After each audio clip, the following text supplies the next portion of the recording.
बफ क्या है? अगर आप इसको काफी आसान भाषा में समझना चाहो तो अगर कोई इंसान अपना लैंड रिलीजियस पर्पस के लिए डोनेट करता है तो वो लैंड बफ बन जाता है। इंडिया में अभी बफ बोर्ड के पास 8.72 लैक्स प्रॉपर्टीज है उनके पास, और ये प्रॉपर्टीज टोटल लगभग 38 लैक्स एकड़ होता है, जो कि इंडिया में थर्ड लार्जेस्ट प्रॉपर्टी होल्डिंग है बफ्स बोर्ड। बफ बोर्ड का एक और भी ये है कि अगर आप एक बार बफ बोर्ड में कोई प्रॉपर्टी या कोई लैंड डोनेट करते हो तो वो आप वापस रिवर्स नहीं ले सकते। मतलब once a buff always a बफ। इसका मतलब एक बार अगर आपने प्रॉपर्टी दे दी तो फिर आप उसको वापस नहीं ले सकते। जब आप का लैंड बफ होता है तो वो लैंड स्टेट बफ बोर्ड के पास चला जाता है, और फिर स्टेट बफ बोर्ड ये डिसाइड करता है कि इस लैंड का क्या करना है। क्या उसमें कोई हॉस्पिटल, स्कूल या फिर कोई चैरिटेबल पर्पस के लिए उसको यूज करना है। उस प्रॉपर लैंड से जो इनकम जनरेट होता है, उस इनकम का 7% स्टेट वक्फ बोर्ड के पास जाता है, और बाकी जो 93% रिमेनिंग होता है वो रिलीजियस चैरिटेबल पर्पस के लिए यूज करती है। अब इसका क्रोनोलॉजी समझते हैं कि ये इशू जनरेट क्यों हुआ। 2005 में एक सच्चर कमिटी इस्टेब्लिश किया गया। उस कमिटी का प्राइम पर्पस ये था कि वो मुस्लिम्स का economic, social and educational background देखना और उसको कैसे उसको अपलिफ्ट किया जाए, उसके लिए 2005 में एक सच्चर कमिटी डेवलप किया गया, जिन्होंने 2006 में अपना एक रिपोर्ट पब्लिश किया। उस रिपोर्ट में उन्होंने एक बात काफी हाईलाइट करा था, जो रिलेटेड था बफ प्रॉपर्टीज एंड बफ लैंड के रिगार्डिंग। 2006 में जो सच्चर रिपोर्ट आया उसमें स्टेटस ऑफ बफ प्रॉपर्टीज करके जो एक उनका अपना आर्टिकल था, उसमें उन्होंने कहा कि बफ के पास जितना भी, बफ बोर्ड के पास जितना भी प्रॉपर्टीज है ना, उसका मिसमैनेजमेंट एंड अंडर यूटिलाइजेशन हो रहा है। क्योंकि उसका उस समय का जो एक वैल्यूएशन था और उससे जो अर्निंग था, उसमें उसका जो अर्निंग था ना वो काफी ज्यादा अंडर, शायद 163 सीआर के आसपास बताया गया था। तो सच्चर कमेटी ने रिकमेंड किया कि आप ये बफ के पास जितना भी प्रॉपर्टी है ना, बफ बोर्ड के पास, उसका बेहतर यूटिलाइजेशन करने के लिए आप इसमें कुछ सजेशंस या कुछ चेंजेस ला सकते हैं इस एक्ट में। इसके आधार पर 2013 में बफ अमेंडमेंट एक्ट बनाया गया। बट आफ्टर 2013 के एक्ट के बाद भी इसमें कोई बहुत ज्यादा चेंज देखने को नहीं मिला। फिर आता है 2024, जब बफ अमेंडमेंट बिल को लोकसभा में पेश किया गया, बट वहां चूंकि उसमें काफी ज्यादा इश्यूज क्रिएट हुआ तो उस बिल को ज्वाइंट पार्लियामेंट्री कमेटी को भेजा गया। और जब ज्वाइंट पार्लियामेंट्री कमेटी इस बिल पे काफी हैवी डिस्कशन अलग अलग स्टेक होल्डर के साथ की, उसके बाद उसमें लगभग 25 के अराउंड रिकमेंडेशन दिया ज्वाइंट पार्लियामेंट्री कमेटी ने। उस रिकमेंडेशन के आधार पर बफ अमेंडमेंट एक्ट 2025 को एक फॉर्मुलेट किया गया, जो अभी प्रेसिडेंट के सिग्नेचर के बाद प्रॉपर एक एक्ट बन के इंडिया में लागू हो चुका है। आप समझते हैं कि 2025 में जो ये एक्ट बना वो 1995 के बफ एक्ट से कैसे डिफरेंस है, कैसे डिफरेंट है। समझते हैं कि बफ अमेंडमेंट एक्ट जो 2025 में आया है, ये 1995 के बफ एक्ट से कैसे डिफरेंट है और क्या क्या चेंजेज इसमें है जो गवर्नमेंट लेके आई है। सबसे फर्स्ट जो चेंजेस आया है वो 1995 का जो बफ एक्ट था, उसमें कोई नॉन मुस्लिम्स भी बफ में अपना लैंड डोनेट कर सकता था।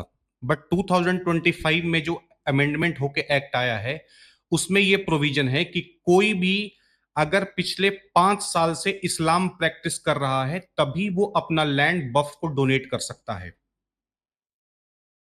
सेकंड जो जो सबसे मोस्ट इंपॉर्टेंट प्रोविजन है जिसको लेके काफी बवाल मचा हुआ है देश में, वो बफ बाय यूजर वाले प्रोविजन को ना गवर्नमेंट एब्रोगेट कर दी है।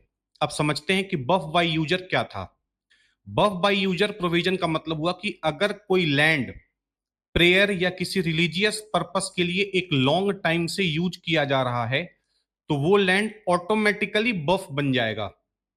और अगर वो लैंड बफ बन जाएगा तो आप उस पे दोबारा उससे वापस नहीं ले सकते। तो ये प्रोविजन को कहा गया है बफ बाय यूजर।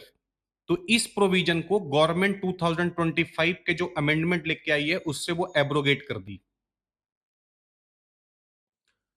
इस एक्ट में एक विमेन इनहेरिटेंस राइट को लेकर भी बात किया गया। पहले बफ अलाल औलाद करके एक प्रोविजन था बफ एक्ट 1995 में, जिसमें यह था कि अगर किसी फैमिली में जो उस फैमिली का लास्ट एक वारिस होता है उसमें अगर कोई मेल मेंबर नहीं है तो उस प्रॉपर्टी को ऑटोमेटिकली बफ के रूप में ट्रीट कर लिया जाता था और वो बफ बोर्ड को डोनेट हो जाता था।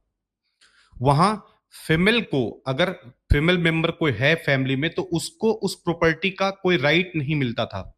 बट 2025 में जो गवर्नमेंट अमेंडमेंट एक्ट लेके आई है उसमें उन्होंने इस बात को कंसिडर करा है कि अगर कोई फैमिली में मेल वारिस नहीं है तो उस प्रॉपर्टी को बफ को डोनेट करने से पहले उसका जो इक्वल शेयर जो फीमेल मेंबर को भी मिलता है उसको देने के बाद ही आप रिमेनिंग प्रॉपर्टी को डोनेट कर सकते हो। 2025 के बफ अमेंडमेंट एक्ट में कुछ एडमिनिस्ट्रेटिव चेंजेस भी हुए हैं। जैसे पहले पहले बफ एक्ट 1995 में जो एक्ट था उसमें बफ के लैंड को रिलोकेट करने के लिए कमिश्नर हुआ करते थे, सर्वे कमिश्नर। 2025 में जो एक्ट आया है उसमें गवर्नमेंट ने उस अथॉरिटी को डिस्ट्रिक्ट कलेक्टर को ट्रांसफर कर दिया कि अब डिस्ट्रिक्ट कलेक्टर डिसाइड करेंगे कि कौन सा लैंड बफ को एलोकेटेड है या कहीं कोई डिस्प्यूट है उसमें।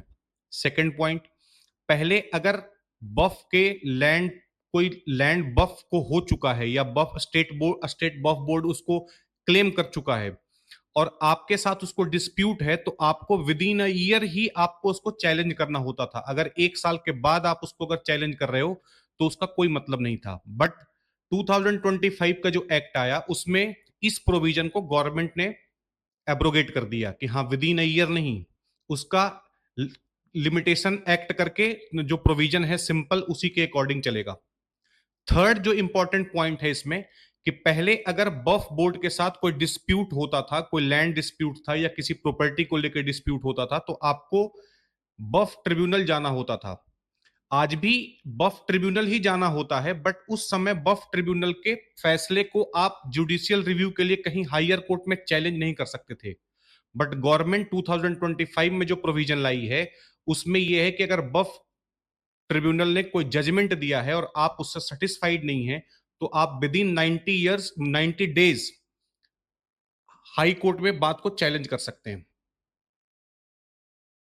सेक्शन 40 ऑफ बफ एक्ट 1995 को भी रिमूव कर दिया गया है। पहले सेक्शन 40 जो इस एक्ट का था उसका काफी मिसयूज किया गया। इसमें यह प्रोविजन था कि किसी भी प्राइवेट लैंड को भी आप बफ डिक्लेयर कर सकते थे। इसका आप एक चाहो तो केस देख सकते हो, केरला में कुछ क्रिश्चियंस थे, उनके जो एंसेस्टर्स प्रॉपर्टी था उसको बफ डिक्लेयर कर दिया गया था, तो काफी डिस्प्यूट चल रहा था इस पे। तो 2025 में जो एक्ट आया है उसमें ये सेक्शन 40 जो है, जो बफ एक्ट 1995 का है, उसको एब्रोगेट कर दिया गया, रिमूव कर दिया गया है। एक और प्रोविजन जो चेंज की है, पहले जो बफ बोर्ड होता था, जो उसका मेंबर होता था, उसमें भी डाइवर्सिफिकेशन लाया गया। नॉन मुस्लिम्स को भी एंड वुमेन्स को भी उसमें पार्टिसिपेट करने के लिए, उसका पार्ट होने के लिए मैंडेटरी किया गया है कि अगर आप बफ बोर्ड बनाते हो या काउंसिल बनता है तो वहां नॉन मुस्लिम्स और वेमेन का भी पार्टिसिपेशन जरूरी है।